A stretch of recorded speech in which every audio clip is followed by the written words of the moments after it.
नमस्कार, आप देख रहे हैं आज तक डिजिटल और मैं हूं आपके साथ अनूप आकाश वर्मा और मेरे साथ हैं क्राइम तक के एसोसिएट एडिटर चिराग घोटी। चिराग, बहुत बहुत स्वागत है आपका।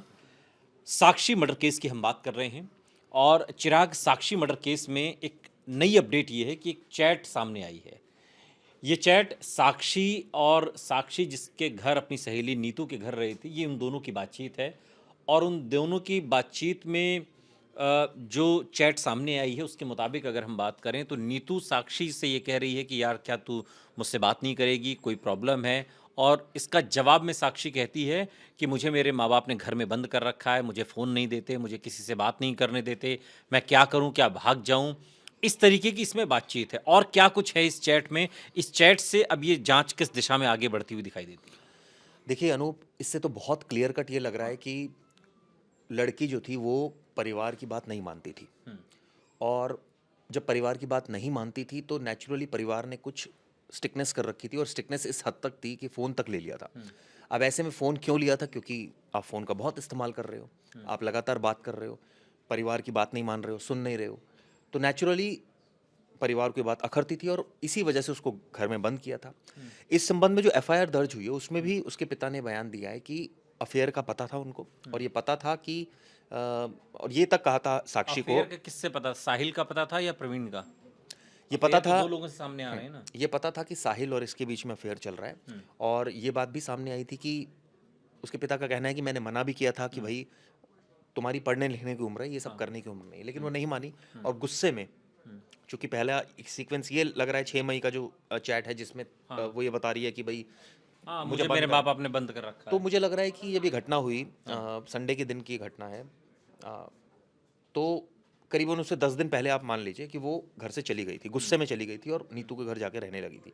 तो इन दोनों की बड़ी घनिष्ठता थी, ये बात भी हम्म, साफ है। ये भी बात साफ है कि घनिष्ठता में झबरू भी था, और उसको झबरू ने धमकाया भी था, ये भी हम्म, बात बहुत क्लियर कट आ गई। हम्म, यानी कि उसके ऊपर मल्टीपल लोग प्रेशर डाल रहे थे, हम्म। धमका रहे थे।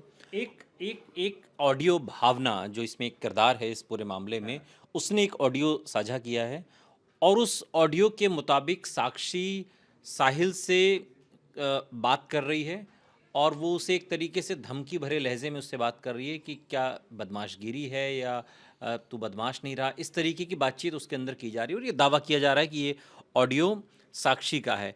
क्या कुछ चीज़ें हैं अभी जिस पर पर्दादारी है जो अभी खुल नहीं रही?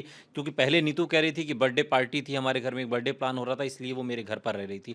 लेकिन क्या ये बात चिराग संदेह पैदा नहीं करती कि दिल्ली में ही आपका घर है, उसी इलाके में आपका घर और वहीं आप किसी के घर 10-10 दिन तक आप रह रहे हो? ये बातें क्या संदेह पैदा नहीं करती? नेचुरली 10 दिन क्यों रह रहे हो, ये तो हाँ। अब बहुत क्लियर कट बात सामने आ गई है कि उसके पिता का जो बयान है उसने साफ साफ कह दिया है कि वो लड़कर गई थी, और वो इस बात पर लड़कर गई थी कि जो है वो मुझे बात नहीं करने दे रहे साहिल से, या वो उस समय प्रवीण से बात करना चाह रही होगी, हुँ, वॉट एवर। हुँ, ये अभी साफ नहीं हुआ है। हुँ, लेकिन एक सेंस ये भी बोलता है कि उसकी जो रिलेशन था वो साहिल से ठीक नहीं था, हुँ, वो प्रवीण से बात कर रही थी। तो क्या वो प्रवीण से बात करने को मना कर रहे थे परिवार वाले उस वक्त, हुँ, वो कर रही थी, या फिर साहिल से मना कर रहे थे? हुँ, और वहाँ रहना, 10 दिन रहना तो नेचुरली कोई भी अलाउ नहीं करेगा। उसके बाद ठीक है, आप बर्थडे पार्टी, आप बाहर जा रहे हो और अचानक ये घटना हो रही है, लेकिन हुँ, इसमें आप ये देखिए, इस पूरे एपिसोड से एक चीज़ और क्लियर हो रही है कि हुँ, जो बच्चे थे वो आउट ऑफ कंट्रोल थे, और वो हुँ, माँ बाप की जद में नहीं थे। हुँ, माँ बाप बहुत गरीब परिवार से हैं सारे, कोई ऐसा आर्थिक रूप से संपन्न नहीं है। ऑब्वियसली उनकी जो सोशियो इकोनॉमी बैकग्राउंड है वो उस तरह की नहीं है कि बहुत पढ़े लिखे हों, बहुत पैसे वाले हों, या बहुत समझदार हों। हुँ। नेचुरली जब ये सारी चीज़ें हैं, झुग्गी जे बिल्कुल, कॉलोनी में बिल्कुल, रहते हैं, तो बिल्कुल। ये सारे फैक्टर्स ये हुँ, इशारा कर रहे हैं कि मामला आउट ऑफ कंट्रोल था। हुँ। और मामला ऐसा था कि बदतमीजी तक मामला था, अब माँ बाप की इज्जत हाँ, अब इज्जत तो ना करना। बेबसी, अब तो वो बेबसी नज़र भी आ रही है। लेकिन अ, इसमें जो बाकी किरदार हैं, क्या ये मुमकिन है कि नीतू को ये पता हो, चूँकि उसकी तो बातचीत साहिल से भी थी, साक्षी से भी थी। क्या ये मुमकिन है कि ये हत्या करने जा रहा है या इसके ऊपर खून सवार है? इसकी जानकारी झबरू को या नीतू को या भावना जो इसमें किरदार है, इनको इनको हो इसमें? इसने खुद ही बयान दिया था, जो हाँ। इसके फ्रेंड्स बता रहे हैं, कि हुँ, धमकाता था और हुँ। ये कहता था जान से मार दूंगा। तो जब ये बात ये जान से मार दूँगा तो वैसे भी कहा जाता है ना भई, जान से मार दूँगा अगर ये किया तो। क्या ये वो वाली धमकी थी? देखिए, ऑब्वियसली ये तो अब जांच की बात है, और हुँ, जो किरदार आपने बताए, हुँ, ये सारे किरदार जो है, इतना तो तय है कि ये रिलेशन दो लोगों में नहीं था। हुँ, ये सिर्फ नीतू और साहिल में रिलेशन नहीं था, इसका इम्पैक्ट बहुत जगह था, बहुत लोग इसमें इंटरवीन कर रहे थे, चाहे वो नीतू हो, चाहे वो इसके अलावा भावना हो, चाहे वो झबरू हो, चाहे वो वाला लड़का हो जो लास्ट में फुटेज में नजर आ रहा है 1 मिनट पहले।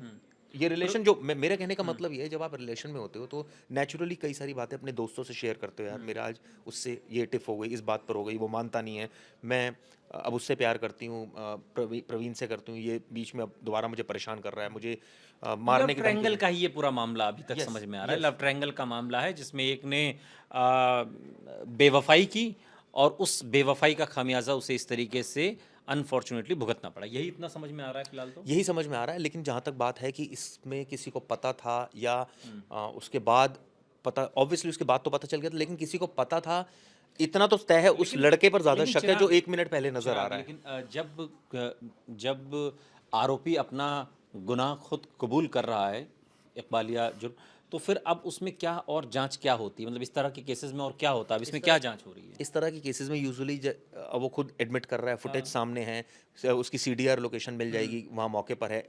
सवाल ये उठता है कि अब इसके अलावा कोई और लोग तो हमें दिख नहीं रहा फुटेज में, मारता हुआ वही दिख रहा है, तो ओपन एंड शट केस जिसको कह सकते हैं वो ये तो है। पुलिस अब क्या जांच कर रही है? लेकिन इसमें अब पुलिस को ये प्रूव करना पड़ेगा मोटिव क्या था मर्डर का, मारा क्यों इसने, मारा क्यों, बिकॉज ऑफ लव ट्रायंगल। अब लव ट्रायंगल के लिए पुलिस को ये प्रूव करना पड़ेगा कि ये उससे बातचीत करती थी, या तो उसके पास, पुलिस के पास कोई तो ये आरोपी के digital कहने से evidence नहीं हो। होगा जो वो कह रहा है? नहीं, उसके कहने से इसलिए नहीं होगा क्योंकि ये आरोपी ऑब्वियसली कोर्ट में जाके मुकर जाते हैं, उसके बयान की कोई वैल्यू नहीं है। तो ऐसे में पुलिस को जो सबूत इकट्ठे करने हैं वो ये सबूत इकट्ठे करने हैं जो मैं बताया तो नटशेल में, उसकी लोकेशन, साक्षी की वहाँ पर, आरोपी की लोकेशन, फुटेज है ही उनके पास, फॉरेंसिक एविडेंसेस, इसके अलावा जो डिजिटल एविडेंसेस, जो आपकी प्रवीण से बात होती थी, मोटिव कैसे प्रूव करेंगे कि बात होती थी, बात कैसे होती थी, क्या प्रूव है भाई, आप या तो मैसेज एक्सचेंज कर रहे हैं, या कोई मेल एक्सचेंज हो रही है, या कोई आपने गिफ्ट दी है जिसमें उसकी यादें हैं, तो आप लग रहा है कि भाई बातचीत टर्म्स में थे, या और जो दोस्त ये बयान देंगे, जो और इसके आसपास के दोस्त है वो बयान दे हाँ जी रिलेशन में थे,